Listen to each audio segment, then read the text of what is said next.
Legendary beat. Legendary beat. Legendary beat. Legendary beat. I get girl from my yard, we get big back away, they make me feel amazing guy. Sona moja imetengenezwa kwa njia spesheli ili kupambana na maumivu kwa haraka. Sona moja ina aspirin kama kiungo. Sona moja, kitulizo kamili. Maumivu yakizidi, pata ushauri wa daktari.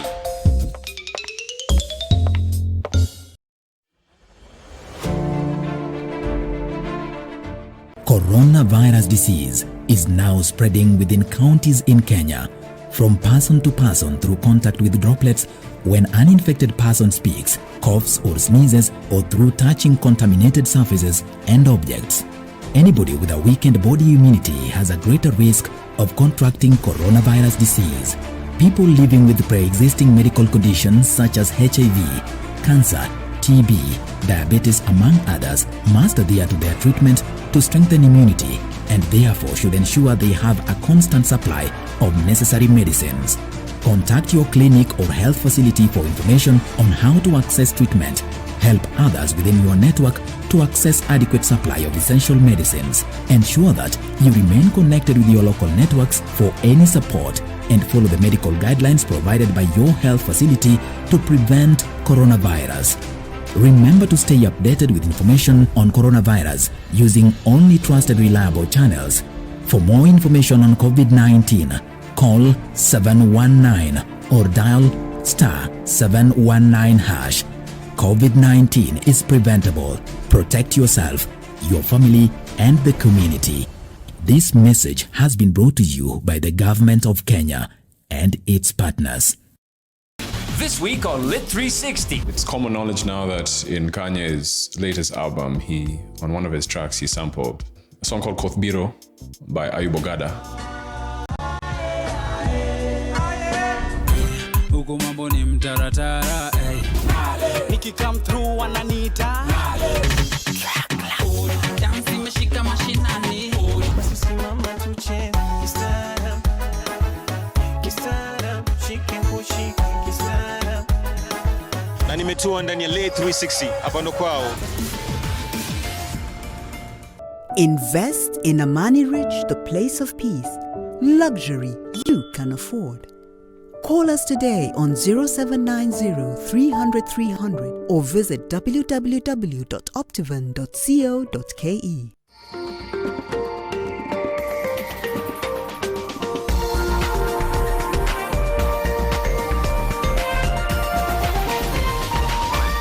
This is NTV.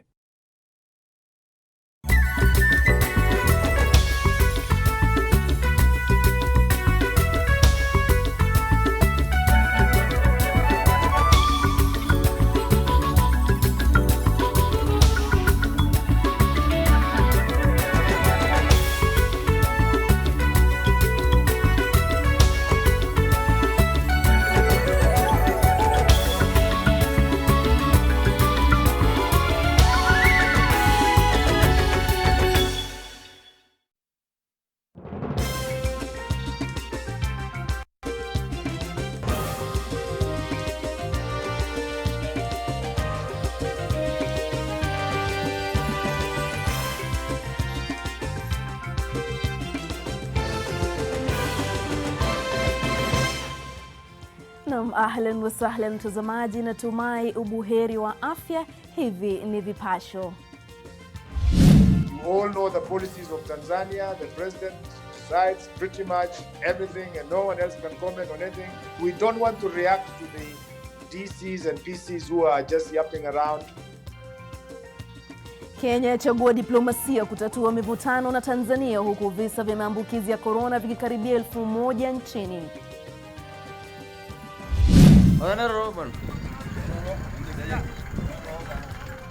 Wakazi wa Laikipia wadai polisi wamekuwa wakiwahangaisha kwa kutumia kisingizio cha sheria za corona ikiwemo curfew.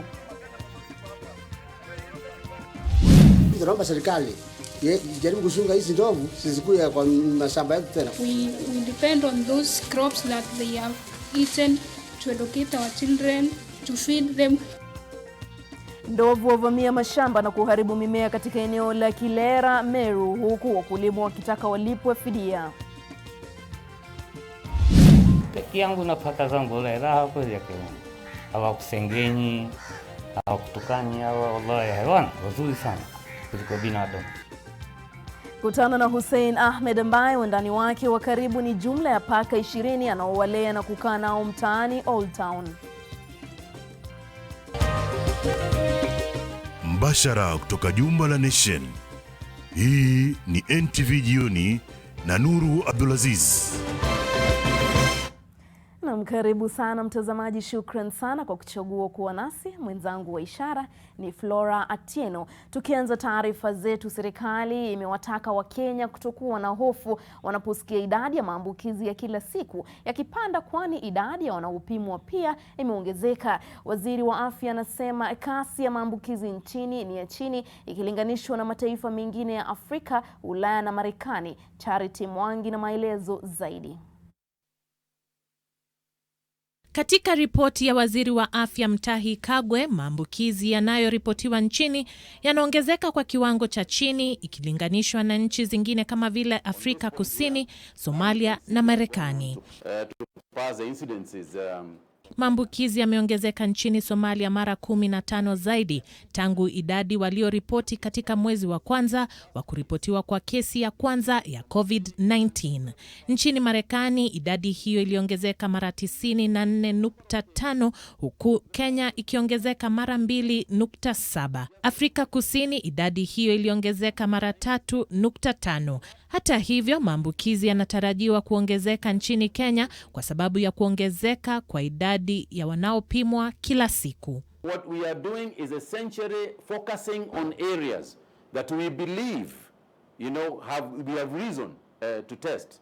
And that's why you see our figures going up, because we are going to areas that we believe have got it. Otherwise, it is quite possible to test double the figures that we are testing and have a lot less figures in terms of infection rates.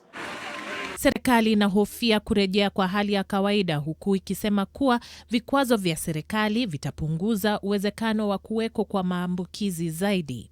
Hii leo kumekuwa na visa 51 vya maambukizi ya ugonjwa wa COVID-19. Idadi ya walioambukizwa tangu mwanzo wa janga hili wamefika watu 963. Watu 358 wamepona, huku serikali ikiendelea kushughulikia watu 555 wanaoendelea kupokea matibabu. In the last 24 hours, for example, if you look at the graph and the regions, you can see that globally we have 4,618 cases.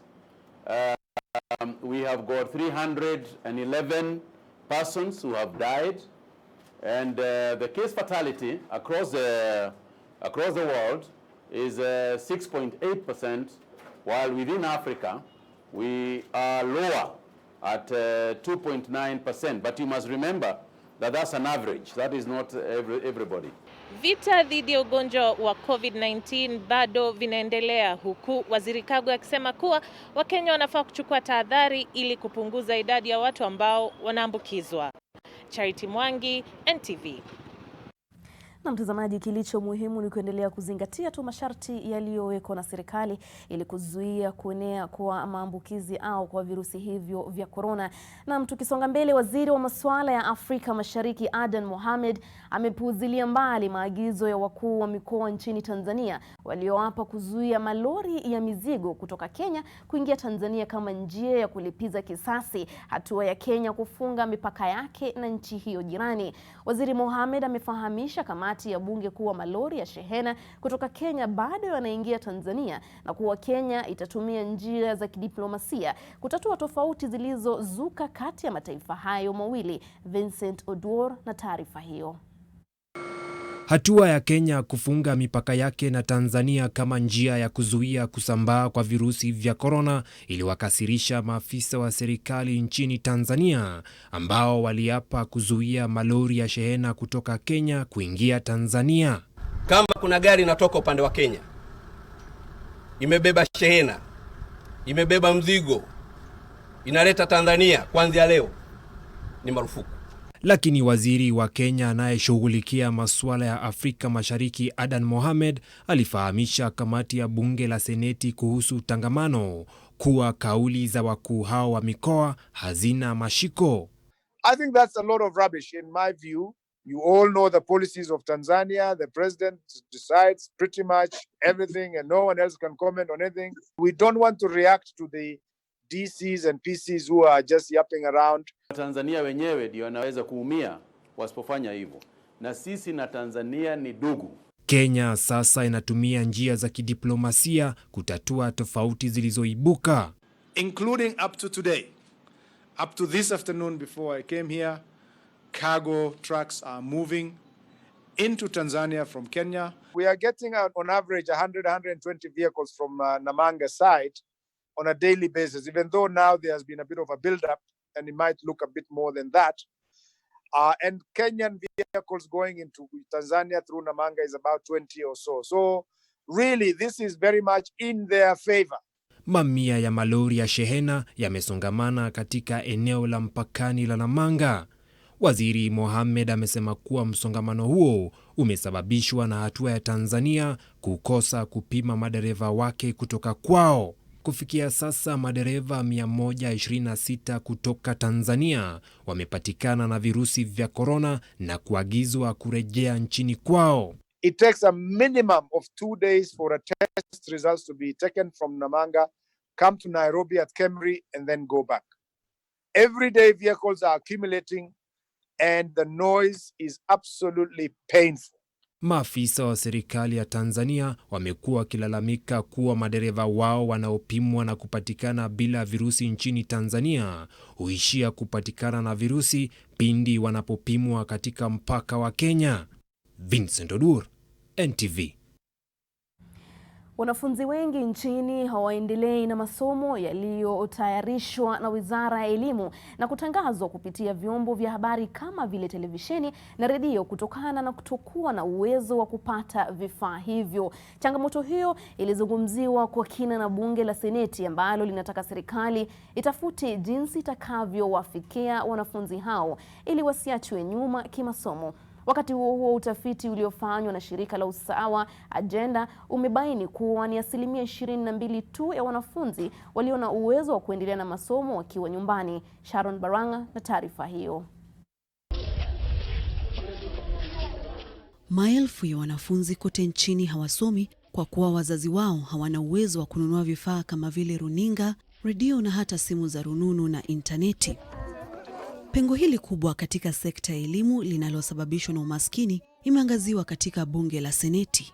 Unfortunately in this country, it is the children at Brookhouse, at Sabis, at Braeburn, at Braeside and other English sounding schools with English sounding names, those are the children who are learning. The majority of the 15 million children in this country are sitting at home idling. Kulingana na utafiti uliofanywa na shirika la usawa Agenda, ni 22% tu ya wanafunzi walio na uwezo wa kuendelea na masomo wakiwa nyumbani. But we need to tell these children that this anxiety they are building up in fear of exams especially, we need to tell them how we intend to deal with that eventuality, that we delay opening or that we don't even open to the end of the year. What will we do with those students in examination classes? How will we make sure that their lives are not disrupted permanently because of an event that happened in a few months of their lives? Hata hivyo, aina mbili tofauti ya teknolojia inayotumika imewanyima wanafunzi wengi fursa ya kuendelea na masomo. KICD is digital, the KBC is analog. And therefore even contemplating of school transmission study through the KBC, through radio and television, it's not possible because the farthest you can go, Mr. Speaker, is within the 100 kilometers of Nairobi. Kulingana na utafiti wa usawa Agenda, wanafunzi walioathirika zaidi ni wale walio katika shule za umma. Sharon Baranga, NTV. Na tukielekea kaunti ya Laikipia, visa vya ukatili wa maafisa wa polisi katika eneo la Doldol, kaunti ya Laikipia vimeripotiwa kuongezeka, huku watu wengi wakilalamikia kudhulumiwa na polisi hasa nyakati za usiku. Babake seneta wa Lamu Anwar Loitiptip alipigwa risasi na maafisa wa polisi mguuni kwa madai ya kutovalia barakoa. Wakazi sasa wamekashifu polisi wa Doldol kutumia nguvu kupita kiasi. Mwanahabari wetu Melita Oletenges anaarifu zaidi. Ni katika chumba hiki ambapo inasemekana mzee David Kiwaka alivamiwa na maafisa wa polisi Jumapili. Imedaiwa kuwa polisi hao walimtaka atoe rushwa kwa kosa la kutovalia barakoa. David alipojaribu kutoroka, alipigwa risasi mguuni. Tatizo ya kutokuwa na barakoa inamfanya askari ampige raia wa chini bunduki. Tushukuru Mungu, mzee ilimpata kwa mguu, ingempata kichwani. Wakati polisi wanajaribu kumwambia asonge mbele, akaadvance tu kwa polisi, wakajaribu kupiga risasi juu. Hapo walipiga risasi mbili. Wakazi huko Doldol wamelalamikia kunyanyaswa na maafisa wa polisi usiku bila makosa yoyote, wakidai kuwa ni njia ya polisi kukusanya pesa kutoka kwa wananchi. Askari umejua hapa kuna ATM, leo nasema tu washe, leo tuende bomba le moko. Leo tuende bomba ya Legimiri, tuende kwa Lepusi. Sasa unakuwa na hii program. Wewe unakujanga tu kuchukuanga, wanakuja tu kuchukuanga pesa yao, ni kama imelala ni yao. Hebu fikiria kama senator Lamu ndiye anakuja hapa. Wapi ile viongozi na tulifanya election hapa? Sasa sio corona sasa. Sasa ni kuwata raia. Unajua hapa viongozi unajua hawezi kuongoza bila kuwa na raia kama sisi, kama watu kama sisi. Kina mama vile hawakusazwa katika ukatili huo. Na pesa ya mtoto ya shule ilikuwako ndani ya hii nyumba. Wakachukua hiyo pesa 20,020. Tumekuja kufuruta sisi. Kila siku tu magari unakuja kupitia hapa, watu unakimbia.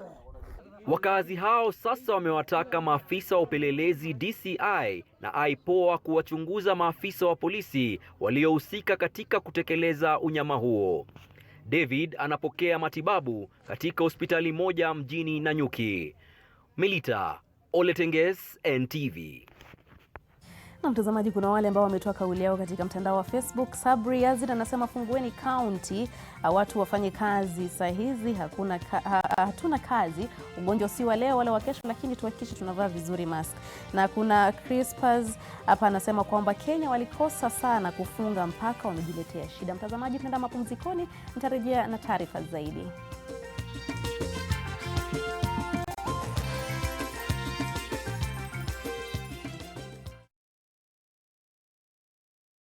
Disinfect and protect your home with Jik. Jik kills 99.9% of illness-causing germs. Disinfect floors, kitchen and bathroom surfaces, and wash white clothes, towels and dishcloths with Jik bleach.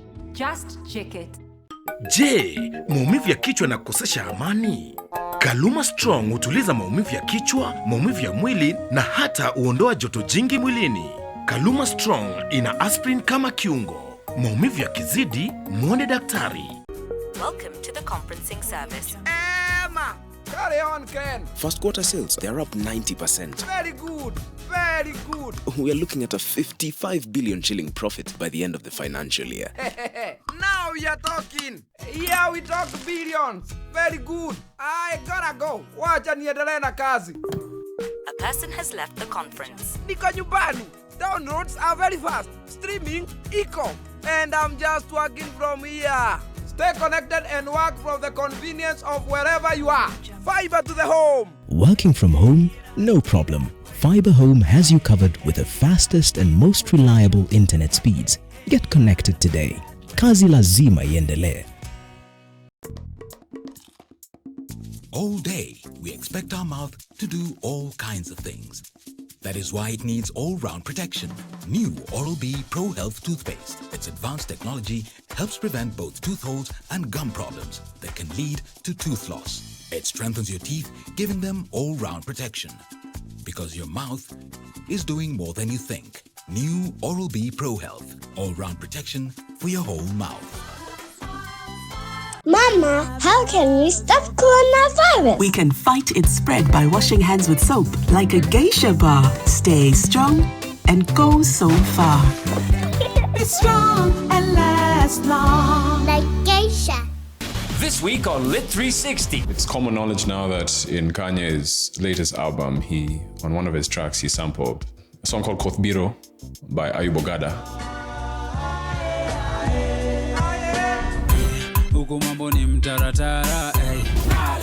Come through wananita dance imeshika mashinani basi simama tucheze kisara kisara shike kushike kisara na nimetua ndani ya Lit 360 hapa ndo kwao. Invest in Amani Ridge, the place of peace. Luxury you can afford. Call us today on 0790-300-300 or visit www.optivan.co.ke.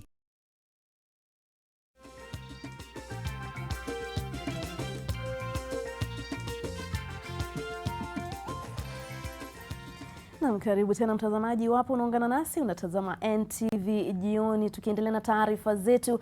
Baadhi ya wanyama katika baadhi ya jamii hunasibishwa na mikosi au hata uchawi. Kwa Hussein Ahmed anayeishi katika mtaa wa Old Town Mombasa, paka ni ishara ya ushujaa, wala hawana malaa wowote na majini kama inavyodhaniwa na wengi. Yeye anafuga takriban paka 20. Mwanahabari wetu Fatma Bugu alimtembelea na kutuandalia taarifa hii. Ni eneo la Old Town mjini Mombasa ndipo anapoishi Hussein Ahmed, na hakai peke yake. Ana wapambe wake wanaomwondolea upweke na maudhi ya dunia. Sitaki dhiki ya nyumbani na nini, mtu wa kukontroli nini, afadhali urari hapa. Oga nini nenda nyumbani, lakini kulala nini hapa. Peke yangu na paka zangu wala raha kweli yake Mungu. Hawakusengenyi, hawakutukani, wallahi hewan wazuri sana kuliko binadamu.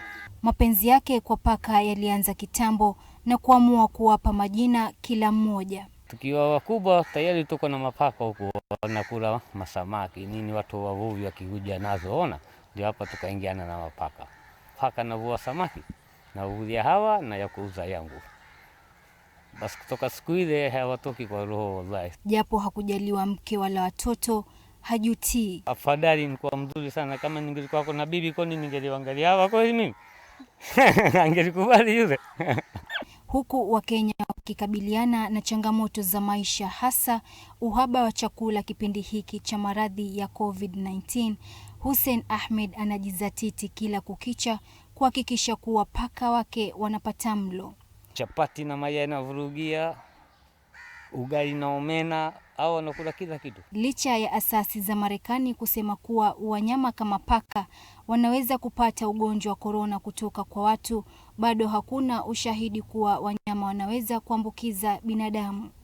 Lakini hilo halimpi wasiwasi. Hii ni urongo. Miaka 22-3 nalala nao kila kitu.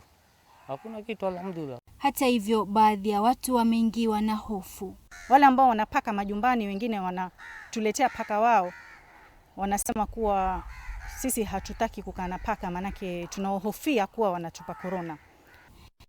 Katika maeneo tofauti mjini Mombasa, watu wanasibisha paka na masuala ya majini na uchawi, na hilo linamkera Hussein. Mwanzo waliingilia paka zangu hapa. Nimeendeshana mbio hapa mimi. Nasra Muhammad ambaye huhamasisha jamii dhidi ya dhulma kwa wanyama anatusimulia kisa alichokumbana nacho. Paka mwenye mimba ambaye yuko karibu na kuzaa anatolewa jicho moja. Sana la kushoto, hatujui kwa nini, lakini wanatolewa jicho moja. Na wanasema lile jicho ni kuwa linatumiwa katika uchawi, kuangalia mbele kwenye future. Aidha, wakazi wametakiwa kuwachukulia wanyama hawa vyema, kwani wanahisia kama za binadamu, lakini kuwa makini nao kwani wana uwezo wa kuambukiza binadamu ugonjwa wa kichaa. Fatma Bugu, NTV, kaunti ya Mombasa. Na ni Ahmed huyo amechagua paka kuwa marafiki wake, lakini kuna wale ambao hawapendi paka. Kama kuna hapa Kevin Kitutu anasema paka na majini hawaachani. Na tutachana tuna hayo, lakini shirika la kushughulikia wanyamapori nchini KWS limetoa tahadhari ya kufurika kwa maziwa ya bonde la Ufa, likisema hali hiyo huenda ikaathiri makazi ya maelfu ya Wakenya kutokana na wingi wa maji. Ongezeko la viwango vya maji maziwani kadhalika limeathiri shughuli za kitalii na kusababisha hasara kubwa za kiuchumi, kama Bridget Ngana anavyoeleza.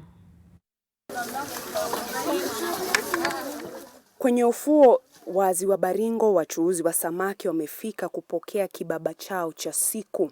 Tangu msimu wa mvua kuanza hapa, maji yameongezeka marudufu, huku yakifurika hadi kwenye zahanati ya umma inayowahudumia wakazi wa kambi ya samaki. When I came here in 2017, it was around 300 meters away. Then it came up to around 100 meters away here. But this time, it's almost here and it's coming. These people around here, they are pastoralists. They don't have anything other to depend. They also depend with their fishing. So if there's a lot of water coming in, it also it distorts the habitat of the fish. Hapa Baringo pekee zaidi ya watu 25,000 wamehama makazi yao baada ya ziwa 94 na ziwa Baringo kufurika, na serikali ya kaunti inapendekeza familia hizi zihamishwe. What I want to appeal to the national government is that we can compensate them. They can come and take this part. If it is 100 acres, they can take 100 acres and look for another land of 100 acres and then make this one to be a forest. Ziwa Nakuru pia limefurika na zaidi ya watu 5,000 wamesalia bila makazi. Kulingana na naibu mkurugenzi wa KWS eneo la kati ya bonde la Ufa, uharibifu wa misitu na mabadiliko ya tabia nchi yanachangia katika mabadiliko kwenye maziwa haya. As KWS in Lake Nakuru, we are seriously also affected. In terms of tourism, in terms of roads within the park, I think we have lost almost more than 50% of our infrastructure within the park. Wanyamapori katika maeneo salama inaendelea, huku athari kamili ya uharibifu uliosababishwa na ongezeko la maji kwenye maeneo yanayopakana na maziwa haya ikiendelea kutathminiwa. Bridget Ngana, NTV. Wafuasi wa kanisa moja wameingiwa na wasiwasi baada ya pasta aliyowawekea mikono kuwatibu korona kufa kutokana na maradhi hayo akiwa nyumbani. Ni miongoni mwa habari motomoto kwenye gazeti lako la Taifa Leo toleo la kesho Jumatano. Usikose nakala yako mtazamaji. Tunaenda mapumzikoni, nitarejea na taarifa zaidi.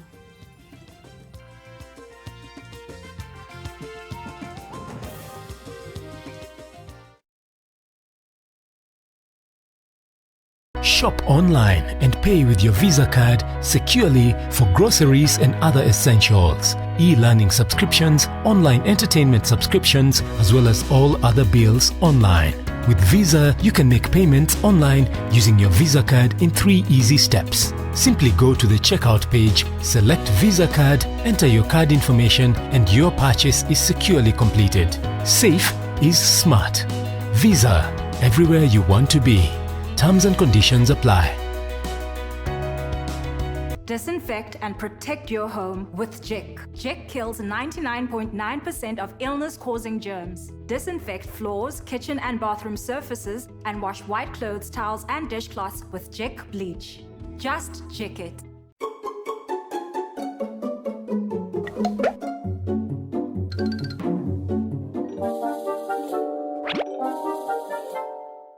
It's in times of great difficulty that we should always give thanks to those who are there for us. So, to all our customers who have been there for their friends, their families, those in need, as well as us, we'd like to say thanks. Thanks for staying at home and staying connected. We've got you. With an automatic upgrade on us. A little gift from our heart straight to yours.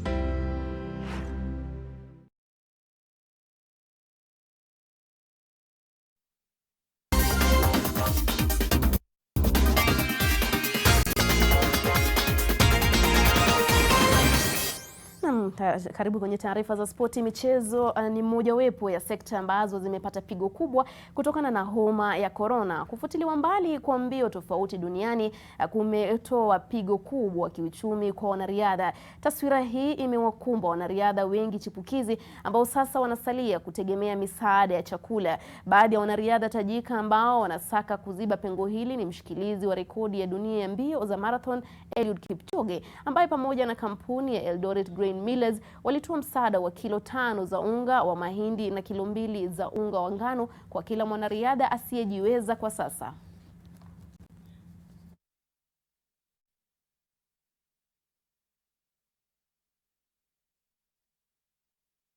Very happy. Gali is our favorite food. I ask government to support wherever they can do. Enyewe sio rahisi, ni ngumu sana. Kwanza sisi kama mimi ninalipa rent. Most affected, they are not having their jobs, they are not having money salaries, but all in all is that they rely fully on races abroad. Wachache sana ambao wamefika ile kiwango ya Eliud Kipchoge na pengine Laurent Gerono na kina Mary Keitany, lakini 80% wengi kwa sasa hawajimudu kwa mambo mengi. Masaibu ya shirikisho la soka nchini FKF yanaongezeka kila uchao, huku kocha Sebastian Minye akitishia kuishtaki FKF katika shirikisho la soka duniani FIFA kwa kutomlipa marupurupu yake. Minye, ambaye sasa ni kocha wa timu ya taifa ya Equatorial Guinea, anasema kwamba alikuwa ameweka mkataba na FKF kuhusiana na utaratibu wa malipo na sehemu ya mshahara wake baada ya kupigwa kalamu na FKF kufuatia matokeo mabaya kwenye mechi za dimba la AFCON. Duru zinaarifu kwamba Minye, ambaye alikuwa analipwa mshahara wa shilingi milioni 2 kila mwezi, alikuwa apokee sehemu ya mshahara wake hadi apate kazi nyingine. Minye ni kocha wa 3 wa hivi punde kulalama kuhusu kukosa kulipwa na FKF. Kocha Bobby Williamson alipewa kitita cha shilingi milioni 55 na koti ya leba nchini, huku kocha Adel Amrouche akipata ushindi wa shilingi milioni 109 kutoka koti ya kimataifa ya kutatua mizozo ya michezo duniani.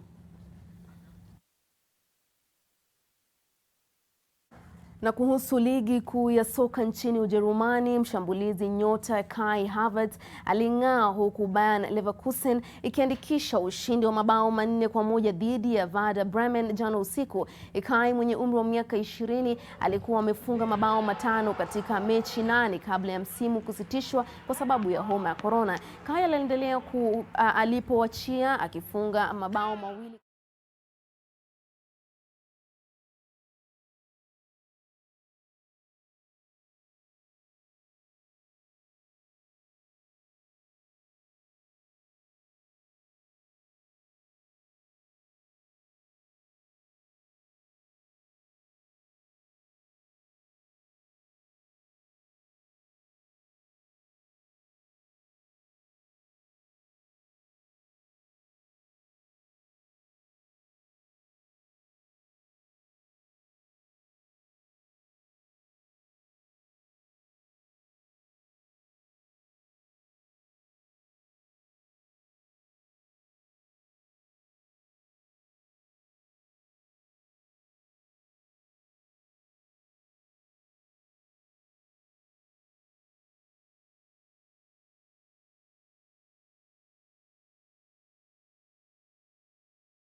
Definition of a hard worker.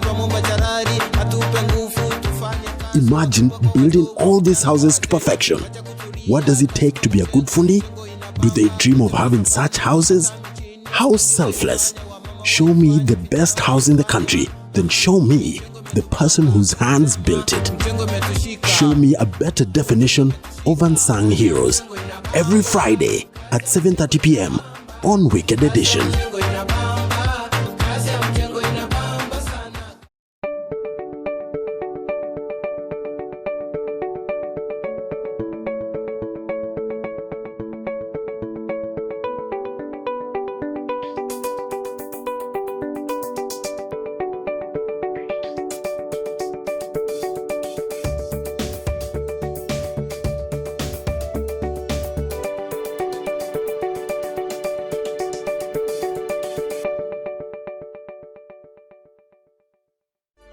Be not afraid of greatness. Some are born great, some achieve greatness, and others have greatness thrust upon them. William Shakespeare. Registration for InterSwitch Spark Kenya 2.0. To switch a future, visit www.interswitchspark.com and register your best 6 Form 3 students for a chance to win 2.5 million Kenya shillings worth of university scholarships, including monthly stipends, and the bragging right as the best STEM student on InterSwitch Spark Kenya 2.0 Science Competition, powered by InterSwitch, transaction solutions you can depend on.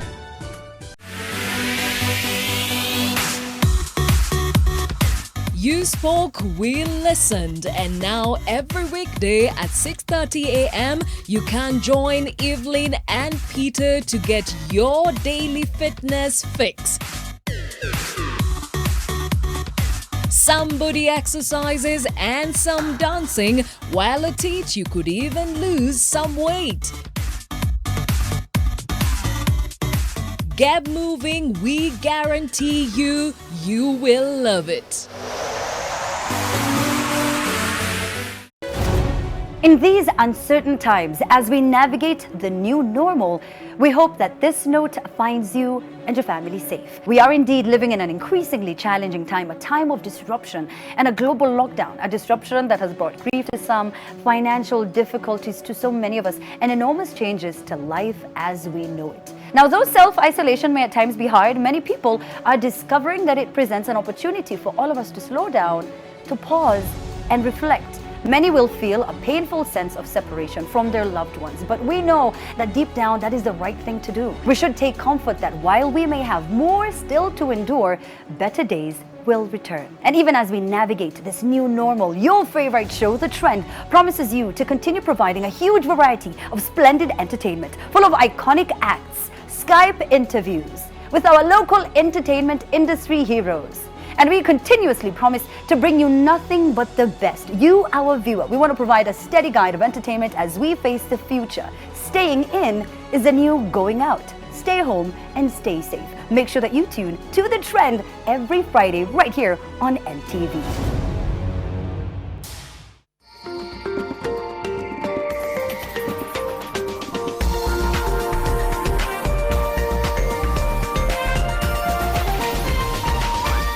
This is NTV.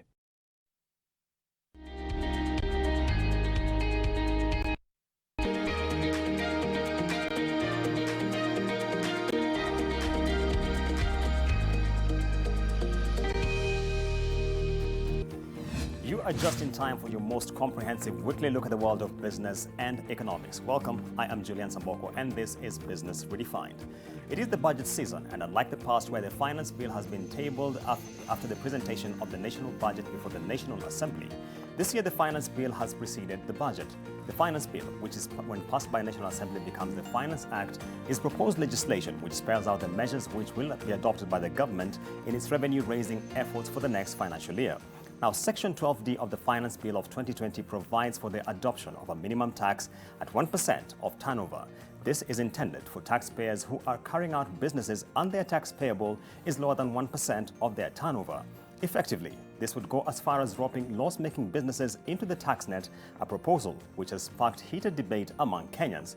If passed by Parliament, what would this legislation mean for the business environment? Why is the government pursuing such an option, and why at this time when many businesses are struggling simply to stay afloat? Our starting point this week is a report by Victor Kiprop on the proposed minimum tax. Revelations by a 2019 report by the Kenya Revenue Authority that more than 90% of registered companies in Kenya do not pay corporate tax may be behind the National Treasury's push for the proposed minimum tax. If approved by Parliament, the tax will see all persons whose income have not been taxed elsewhere pay a tax rate of 1% of their gross turnover. The implication of this is that many businesses which are loss-making will now be making taxes or paying taxes on annual basis.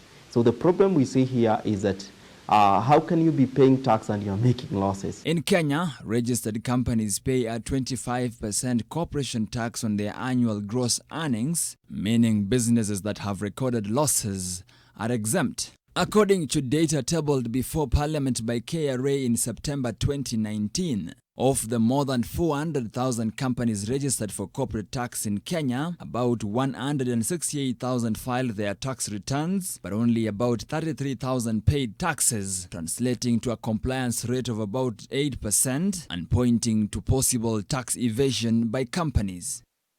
The tax exempts income from employment, residential rent, capital gains, or if the income is subject to turnover tax or the minimum tax payable by the company is lower than the installment tax payable. The tax borrows from provisions in other countries where businesses that make losses are subject to a minimum tax. It's something which has been adopted from various African governments, and closer home is Tanzania, which is doing that.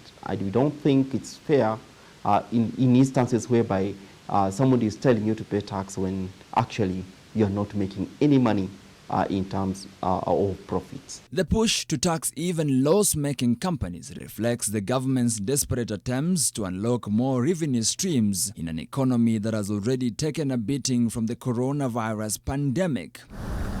The economic stimulus package announced in March has already left a 172 billion shillings hole in the national budget. The International Monetary Fund (IMF) has since downgraded the country's risk of debt distress to high from moderate, and with loan redemptions and interest payments expected to eat up to 904 billion shillings in the next financial year, one could say that the country's Finance Minister Ukur Yatani is walking a tightrope. Victor Kiprop, NTV. Now, how to widen the tax base and meet Kenya's ambitious revenue targets is the perennial headache that the Kenya Revenue Authority has to grapple with. Despite the introduction of measures such as presumptive tax in the financial year 2017-2018 and turnover tax in the financial year 2018-2019, revenue targets remain largely elusive, with KRA decrying a large informal segment of the economy. The current situation has been made even challenging with the raft of tax cuts and increase in cash transfers extended by the government in light of the COVID-19 shock. Now, let's take a look at the evolution of revenue mobilization in Kenya with a look at key numbers. If you look at this graphic here, starting 2014-15 to the year 2018-19, Kenya has mobilized from just about 1 trillion shillings to 1.62 trillion shillings in terms of tax revenue. And the key challenge here, you'll note that is always being pointed out, is that the tax revenue is not growing as fast as the economy is growing, and that has led to the discussion around tax buoyancy and the challenges that Kenya is facing. But away from this, let's dig deeper into the issue of the taxation of businesses and how those numbers look. If you look at this data from the Kenya National Bureau of Statistics, in terms of tax revenue from businesses, which is largely corporation tax, we have moved from just 229 billion shillings to 363.7 billion shillings in the last financial year. And of course, here the discussion is we have an extremely large informal segment of the economy, and therefore majority of them are not in the tax net. And this is part of the headache that KRA has to grapple with every year when it's looking at its targets. But away from this now, let's look at the dichotomy of all these numbers. And I should point out that these numbers are actually in percentages. If you look at this pie chart, it is indicating in terms of tax revenue for the country as a whole, The largest contributor is value-added tax, which comes at 26.9%. And this is part of the challenge the government is having right now because it scaled down VAT from 16 to 14%, if you recall. And next, we have the pay-as-you-earn, which comes at 25.5%, building further to the challenges being faced by the government because, of course, any person earning 24,000 shillings and below has now been given 100% tax relief, which means they are not paying any tax. And after that, then we have tax from businesses, which is at 22.4%, another pressure point because you'll remember that corporate tax has been scaled down from 30% to just 25%. And finally, we have tax from international trade as well as other segments. Now, this ushers us into our discussion. And after the break, I'll be joined by Edna Gitachi from PwC, who will be helping us make sense of the issues around the minimum tax debate. That's right after the break.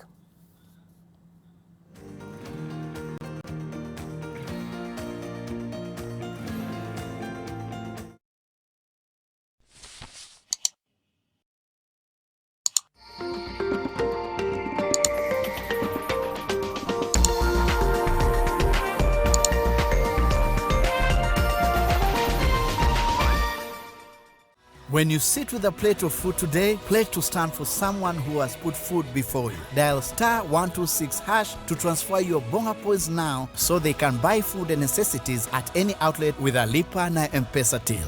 Safaricom is for you. Basic protective measures as guided by the World Health Organization. Clean hands frequently with soap and clean water. Cover nose and mouth when coughing and sneezing with a tissue or flexed elbow. Avoid close contact 1 meter or 3 feet with anyone with cold or flu-like symptoms. If you have fever, cough and difficulty breathing, seek medical care early. Avoid raw or uncooked animal products. Help the world put an end to the spread of respiratory diseases by sharing this message with a friend. Message brought to you by Sour Herbal Family Bath Soap. There's no debate. Home is best. If you must pay for deliveries, use your NCBA debit card. Stay home. Stay safe. For a better tomorrow, don't forget to do the 1, 2, 3 with Colgate every night.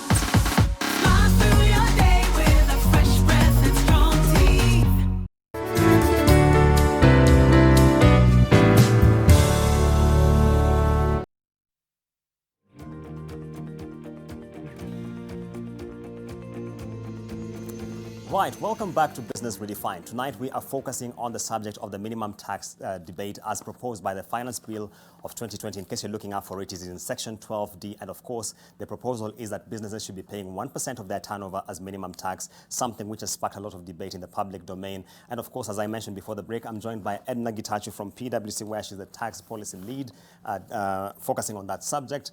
And Edna, my first question is, I'm still trying to make sense of this whole discussion around minimum tax because it is, if you read the finance bill, it is under income tax, but the way we define income is revenue minus your expenses. So in the event that I'm in losses, definitely I'm not in the income bracket, but still I would be subject to this tax. Where exactly does it fall? Is it an income tax? Is it a sales tax? Thank you. Amboko, first and foremost, thank you very much for having me on this show. And to all our viewers, a very good evening. So Amboko, to your question, this is actually an income tax proposal. So what is going to happen, as you rightfully noted, is that businesses who are currently paying tax that is less than 1% of their gross turnover will be required to pay tax that is equal to 1% of their gross turnover. So what does this mean? It means that if you're already paying taxes in excess of 1% of your gross turnover, then you are not under the ambit of minimum tax. And it's a very innovative way of the government trying to bring in many people to contribute to the exchequer through taxes.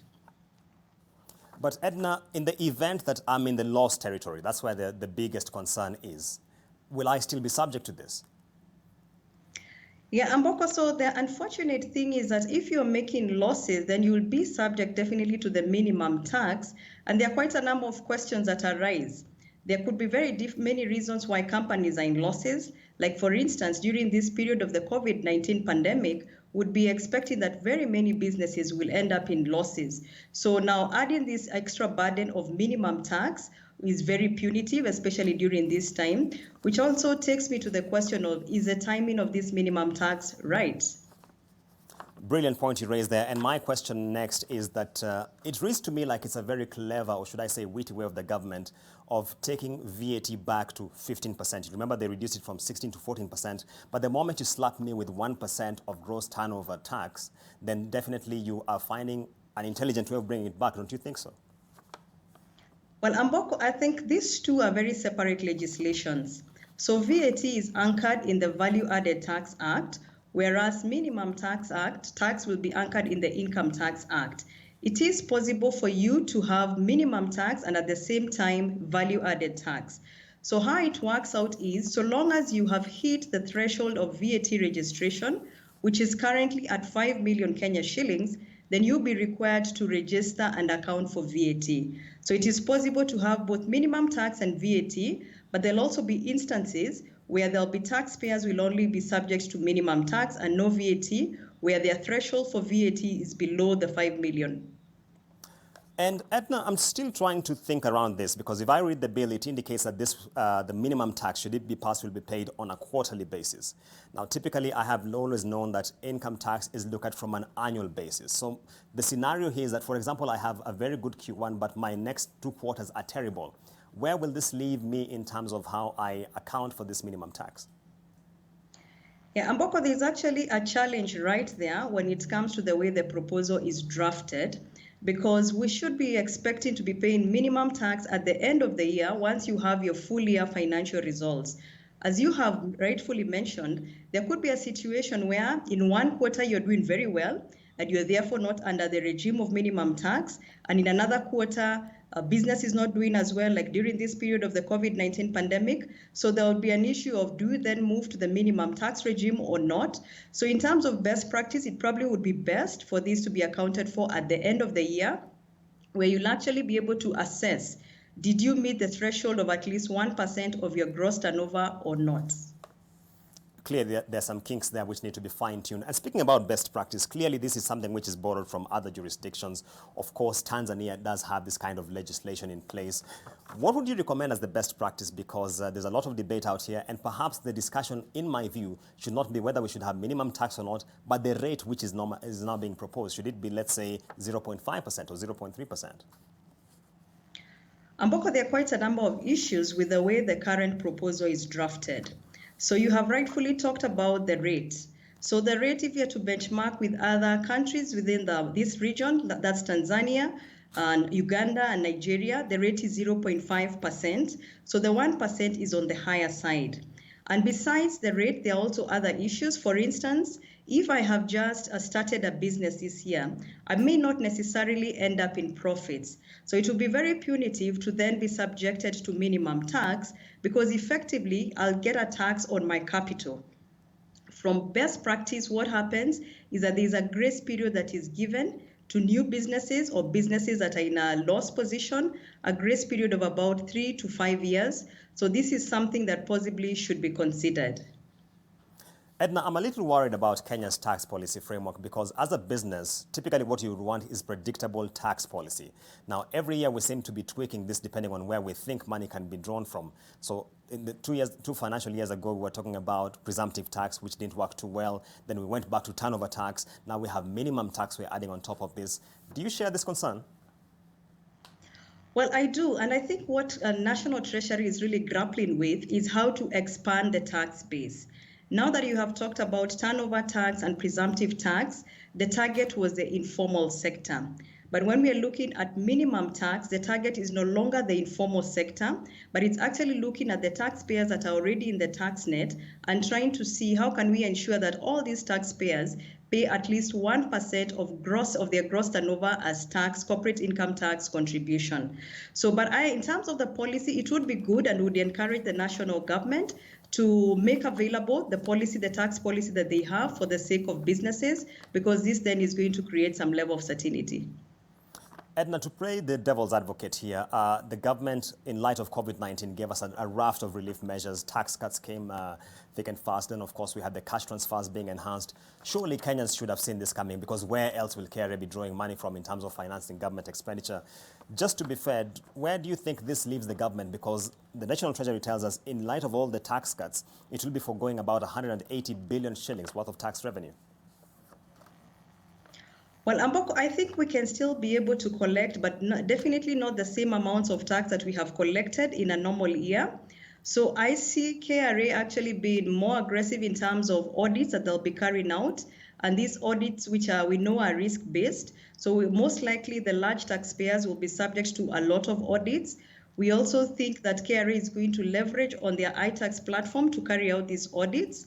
And as a result of the audits, we are also expecting a number of tax disputes. So to unlock revenue, all eyes will be on the Tax Appeals Tribunal and the alternative dispute resolution within KRA to be able to see how much revenue can be unlocked for the country. But having said that, we also need to look at the budget holistically. We are looking at the revenue, but we also need to focus on the expenditure and see where can we have significant tax cuts. And Edna, when you look at the implementation of this minimum tax, should it be passed by the National Assembly, how do you see that unfolding? Because we have had a precedent where presumptive tax is passed, but then the implementation, for the lack of a better word, just turns out shambolic, and of course we don't hit our targets. So I think, Amboko, first of all, my prayer would be that this is deferred and National Assembly considers this proposal so they do not pass it during this period of the pandemic. If we look at the current wording, it is not very well written, and it would be important to have a policy around minimum tax, and again to benchmark further with other countries that have implemented this for a longer period and see what we can be able to borrow from them. And getting to the tail end of our conversation, finally, when all is said and done, we all know that there are ambitious revenue targets being set for KRA. How do you see 2020, 2021? Because we still have a number of obligations. If you look at our consolidated fund, for example, we still have to meet some debt obligations. Never mind, we had some reprieve there, as well as pension. I think this is a really tough task for government at this point in time, because as a result of this COVID-19 pandemic, you can imagine that businesses are struggling to keep afloat. So we expect quite a number of them to be registering losses during this period. So 2020 is definitely going to be a tough year from a revenue collection perspective. So the only efforts that I see the KRA trying to employ is what I had alluded to earlier, trying to see whether there are any tax leakages, either from an evasion perspective or just a normal tax audit perspective, and to try and mobilize these funds.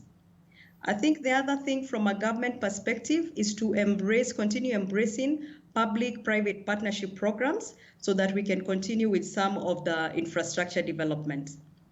And my final question, Edna, because I'm told we're running out of time.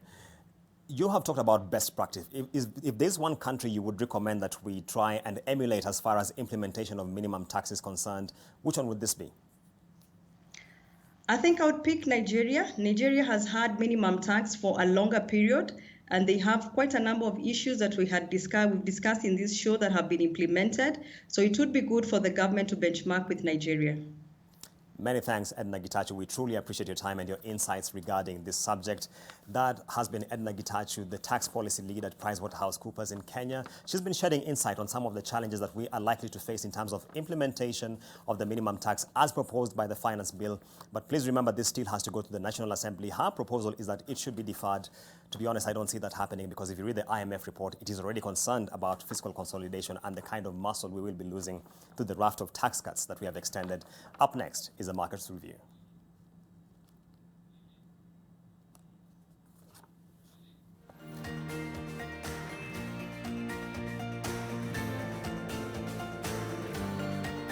Sorry, just to mention that again, the NSE 20 share index closed at 2,007.49 points, and that on a change in terms of year to date is down 24.37%. Of course, investors are taking a beating there.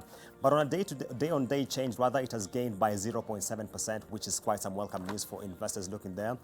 But moving on to the forex market, if you look at the Kenya shilling, it is gaining against major currencies. closing to the US dollar at 106.69. That is up 0.3%. That is, I should say, appreciation.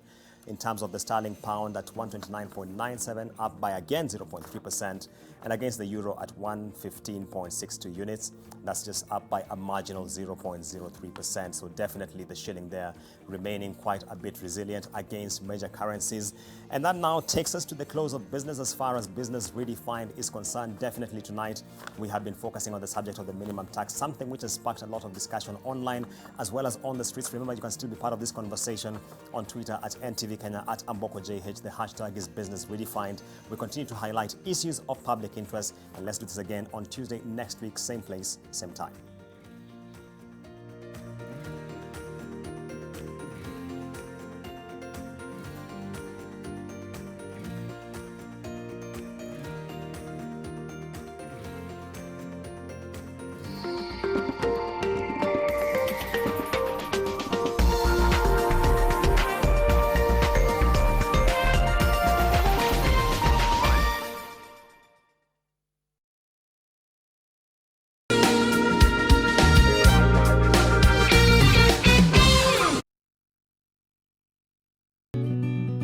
I help women find independence by training them in fish farming. It's tough on my back, joints, and can cause headaches.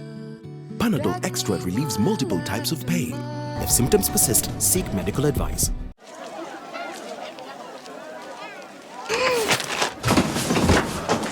Do your gums hurt? Yeah. Does your toothpaste contain sage, eucalyptus, myrrh, chamomile? All that in one toothpaste? Yes, try Colgate Herbal. Colgate Herbal contains nature's best herbs and Colgate's fluoride technology to give you strong teeth and healthy gums. Ah, Colgate Herbal. Let's go. Colgate Herbal for strong teeth and healthy gums naturally. Akili, akili, akili, akili. Let's chase the germs away. Let's chase the germs away by keeping our hands clean. And when you want to sneeze or when you want to cough, do it in your elbow. Let's practice sneezing into your elbow. Are you ready? 1, 2, 3. Achoo! Again. Achoo! Yay! You did it! Germs, germs, germs. They make us sick. Germs, germs, germs are not our friends. Germs, germs, germs. They make us sick. Germs, germs, germs. Germs, germs, germs are not your friends.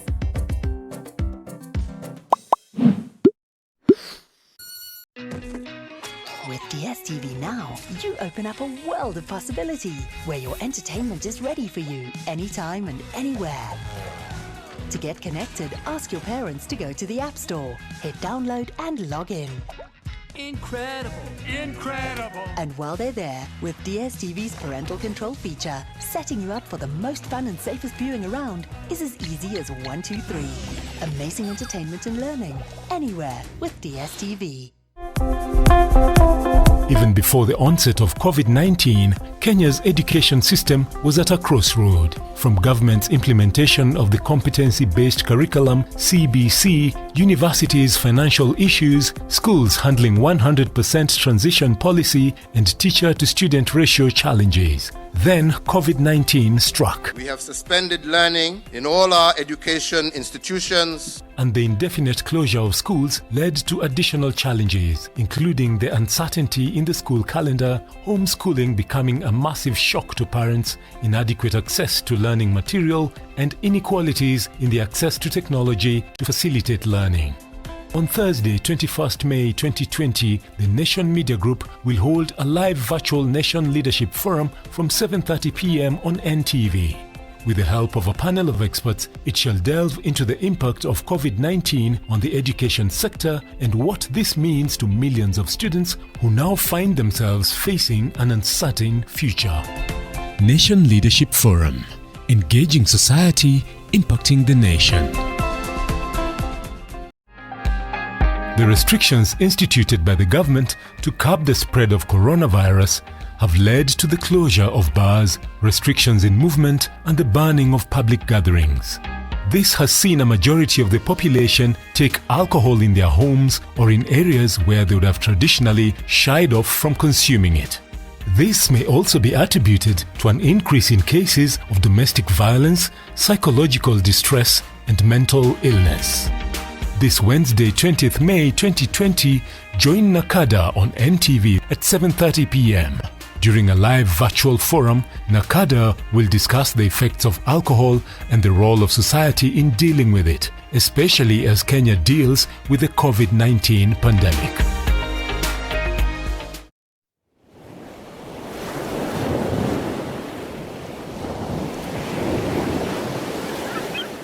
East Africa is transforming.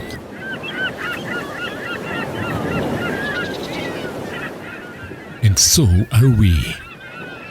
We are now more diverse, more visual, more engaging. Grab a copy of the new East African.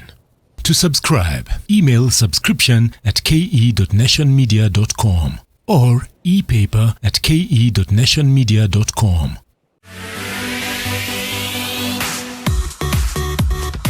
You spoke, we listened, and now every weekday at 6:30 a.m. you can join Evelyn and Peter to get your daily fitness fix. Some body exercises and some dancing, while at each you could even lose some weight. Get moving, we guarantee you will love it.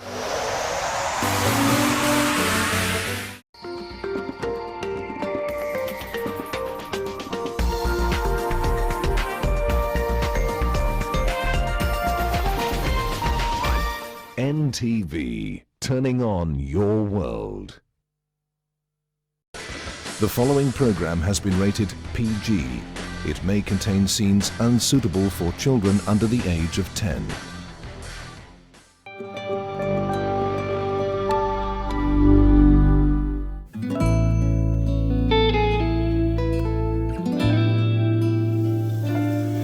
Llegaste un día a cambiarme de pronto la vida. Dibujamos todas las salidas. The Three Sides of Anna. Y supe ser feliz, así que bésame, oh mátame. No vaya a ser que me enamore y me pidas que abandone otra vez. Sé que se puede, se puede.